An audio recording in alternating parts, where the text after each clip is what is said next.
Hello everyone, good morning. I hope सब लोग बहुत अच्छे होंगे और सबका स्वागत है मेरे इस नए ब्लॉग पे। तो टेस्ट का तो खैर आपको पता ही चल ही गया होगा क्योंकि मैंने पहले से ही पोस्ट कर दिया था और सब पूछ भी रहे थे। जब मैं लाइव आई थी तब उस समय आधा टेस्ट ही हुआ था और फिर नींद आ रही थी, इसलिए मैं सोची लाइव आ जाऊँ थोड़ा सा। बेटू भी आज सोया नहीं था ना यार, बिल्कुल भी रेस्ट नहीं हो पाया। और बच्चे कई बार ऐसे ही करते हैं, पता इन लोग की एनर्जी पता नहीं क्यों नहीं डाउन होती, पूरा पूरा दिन निकल जाता है, एक बराबर एनर्जी रहती है। बस शाम को थोड़ा सा अब वो थक रहा है, अब जाकर वो थक रहा है और रात में शायद जल्दी सो जाए, लेकिन कुछ खास फ़र्क नहीं पड़ता पता है। मतलब दिन भर भी अगर बच्चे नहीं सोते तो रात में मुश्किल से आधा घंटा पहले सोते हैं। ऐसा नहीं होता कि हाँ वो दिन भर नहीं सोए हैं तो रात में 1 घंटे 2 घंटे पहले सो जाए, ऐसा नहीं होता। क्योंकि बहुत बार ऐसा हुआ कि बेटू नहीं सोया, मैं रात को वेट करती रही कि जल्दी सोएगा, मुझे रात में पढ़ने मिलेगा, लेकिन वो 12 तो बजा ही देता है। हाँ, या कभी कभी 11:30 सो जाता है। तो देखते हैं आज क्या कैसा रहता है। और टेस्ट ठीक था, नंबर ठीक थे, लेकिन मैं मतलब बहुत खुश नहीं हूँ, इसलिए कि रिपीटेड क्वेश्चन थे। मतलब उसके बाद भी गलत हो गए कुछ कुछ। देखो, मैंने अभी लास्ट में मैंने शेयर किया है और कुछ लोगों ने पोस्ट में अगर देखा होगा तो मैंने सेक्शनल कट ऑफ भी उसमें आया ना, तो वो दिया है। इस बार अच्छा कर दिया सत्यादि वालों ने, पता है। मतलब कि सेक्शन वाइज कर दिया, पोषण स्वास्थ्य अलग, सीडीपी अलग और मैनेजमेंट अलग। तो अब पता चल पाएगा। जैसे अभी तक क्या था कि मिक्स क्वेश्चन रहते थे, तो अपन अटेम्प्ट पूरा करना पड़ता था। और अब क्या है, अगर टाइम कम है थोड़ा सा अपने पास, तो अपन एक एक पार्ट करके भी दिन में 3-4 बार में टेस्ट दे सकते हैं। ये बहुत अच्छा लगा मुझे, क्योंकि जैसे कल हुआ था, कल भी मैंने टेस्ट स्टार्ट किया था बट पूरा नहीं दे पाई थी, फिर उसके बाद बीच में ही मुझे छोड़ना पड़ा वो टेस्ट, फिर आज वापस से कंटिन्यू करना पड़ा। तो उसमें थोड़ा सा हेक्टिक हो जाता था, बीच में छोड़ नहीं सकते थे। अब इसमें क्या है कि अगर इन केस आपको छोड़ना पड़ा तो एटलीस्ट आप जितना कर चुके हो एक पार्ट का, उतने तो नंबर पता चल जाएंगे आपको। तो ठीक है, मतलब 168 था स्कोर, और बहुत अच्छा नहीं बहुत बुरा नहीं, लेकिन इसको मतलब 168 इसको 150 ही मान के चलती हूँ मैं तो, क्योंकि इसमें रिपीटेड क्वेश्चन बहुत सारे थे और मतलब आंखों के सामने से कई बार गए हैं वो क्वेश्चन, इसलिए बन गए हैं। तो थोड़ा सी टेंशन भी थी कि स्कोर बहुत अच्छा नहीं कहलाया ये। तो अभी देखती हूँ विनर्स का, मैं कोशिश करूँगी रात में अगर हुआ तो देखती हूँ विनर्स में कैसे क्या क्वेश्चन है। अगर पूरा दे पाई तो पूरा, नहीं तो फिर मैं उसका पोषण स्वास्थ्य और सीडीपी का ज़रूर दूँगी, है ना। क्योंकि मैनेजमेंट थोड़ा सा उसका डिफरेंट है यार, तो उसका नहीं देती मैं मैनेजमेंट का। और बेटू मस्त सो रहा था। और ये कल का है इसका, पता है, ये कल सो रहा था, कल का है। कल मैंने अच्छी पढ़ाई कर ली थी यार, कल मैंने बताया भी था ब्लॉग में, कल मैंने बहुत अच्छी पढ़ाई कर ली थी। पेटू बहुत देर सोया था कल। और ऐसा ही होता है, एक दिन बच्चे सोते हैं एक दिन नहीं सोते हैं। कल इतने अच्छे से सोया था उसने कि मुझे दोपहर में मतलब 2-3 घंटे का टाइम दे दिया था बेटू ने।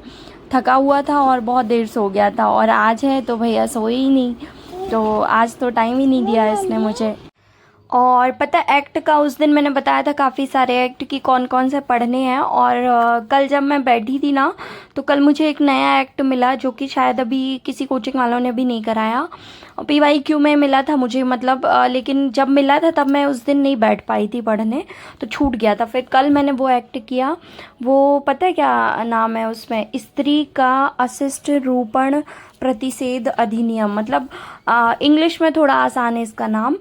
तो इनडिसेंट रिप्रेजेंटेशन ऑफ वुमेन है इसका फुल फॉर्म। तो ये एक्ट 1986 में आया था, और ये पढ़ लेना सर्च करके, यूट्यूब पे मिलेगा। मैंने कल ही इसको कंप्लीट किया और मैं वही नोट डाउन कर रही थी। तो इसमें पूरा तो नहीं पढ़ा मैंने, और पूरा मिला भी नहीं अच्छे से ये मुझे, कुछ कुछ की पॉइंट नोट कर लिए। की पॉइंट क्या होते हैं, देखो किसी भी एक्ट में, मैंने पहले भी बताया कि एक तो उसका नाम, फुल फॉर्म, शॉर्ट में क्या बोलते हैं वो, कहाँ कहाँ पे लागू है। फिर जो सेकंड नंबर का आता है, जैसे धारा 1 में तो सबका नाम, विस्तार और प्रारंभ है ना। राष्ट्रपति की सिग्नेचर कब हुए, कब उसमें लागू हुआ, कहाँ कहाँ वो लागू है ना। और सेकंड में जो आती है ना वो परिभाषा आती है। तो परिभाषाएं बहुत इंपॉर्टेंट है, किस एक्ट के अंदर किस किस को परिभाषित किया है और किसके अंतर्गत किया है। जैसे 2A 2B 2C 2D ऐसे करके आप हिंदी में याद कर लो, का खा गा, और या तो इंग्लिश में जिसको याद होता है वैसे याद कर लो। तो एक्ट में मेन यही है। और जिस एक्ट में सज़ा का प्रावधान है उसमें आप ये ध्यान रखना कि कितने साल की सज़ा है, मिनिमम मैक्सिमम, जुर्माना कितना है। और इसमें और क्या रहता है, जैसे कि अधिकारी की नियुक्ति है कि हर एक अधिनियम में पढ़ा है आपने कि जो अधिकारी है उसको केंद्र सरकार नियुक्त करेगी कि राज्य सरकार करेगी, किस धारा के अंतर्गत करेगी, उसको शक्तियाँ कौन सी प्राप्त होंगी। फिर आदेश की जो वो होती है कि आप फिर से अपील कर सकते हो कि नहीं, वो कौन कर सकता है। देखो आज कभी ऐसा नहीं था कि मुझे लाइव आना था, ये पहले से। देखो कई बार मैं बोल पाती हूँ कि मैं लाइव आ रही और फिर आ नहीं पाती हूँ। तो अभी मैं डायरेक्ट आ गई थी, कल भी आई थी शायद ना, आज ही आई थी। तो अगर मैं रोज़ आती हूँ, कंटिन्यू करती हूँ, तो अपन एक्ट पढ़ेंगे यार, क्योंकि एक्ट में मेरा भी मन नहीं लगता है। तो वो थोड़ा सा लाइव में डिस्कशन और सबके आपस में बातचीत होते होते याद हो जाएगा। तो कोशिश करूँगी मैं कि जब भी लाइव आती हूँ, जिस दिन भी लाइव आती हूँ, तो एक एक करके अपन एक्ट पढ़ेंगे। भले ही 2 दिन में एक एक्ट पढ़ें, मतलब जितना भी टाइम मिलता है, 10 मिनट 20 मिनट, क्योंकि वो डिपेंड करेगा डुगू के ऊपर।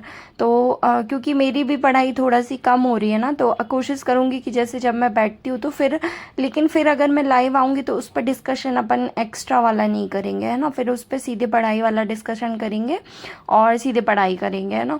और बीच बीच में मैं तुम लोग के कमेंट वगैरह भी इसी से रिप्लाई कर देती हूँ डेस्कटॉप पे, क्योंकि इस पे मोबाइल पे भी बेटू फिर वो होता है ना, डिस्टर्ब होता है, बार बार उसके सामने फ़ोन से वो करो। तो सिस्टम पे बैठती हूँ तब एक साथ कई बार कर देती हूँ, पता है। और यही रीज़न है, कई बार जैसे आप लोग बोलते हो ना कि रिप्लाई नहीं करते, मैं पता है बार बार फ़ोन उठाने की आदत को मैंने छोड़ा है, बहुत मुश्किल से छूटती है ये आदत।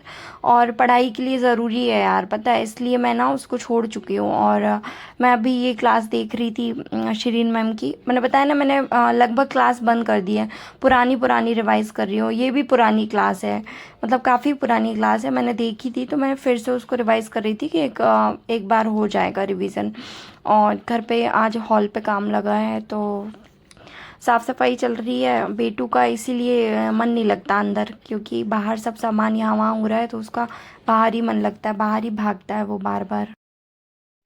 देखो अभी भी वो दादू के पास घुसा हुआ है यहाँ पे बेडरूम पे, और बहुत बहुत मतलब आप इसको कितनी भी कोशिश कर लो रोकने की, रुकता नहीं है। जबकि लाइव पे तुम लोगों ने देखा था ना कि लैपटॉप पे उसका वीडियो चालू था, उसके बाद भी भाग गया वो, क्योंकि उसको बाहर खूब सारा ऊधम मिल रहा है करने के लिए, तो भाग गया वो। थोड़ी थोड़ी देर में आता मम्मा पास और फिर वापस भाग के चला जाता वहाँ दादू पास।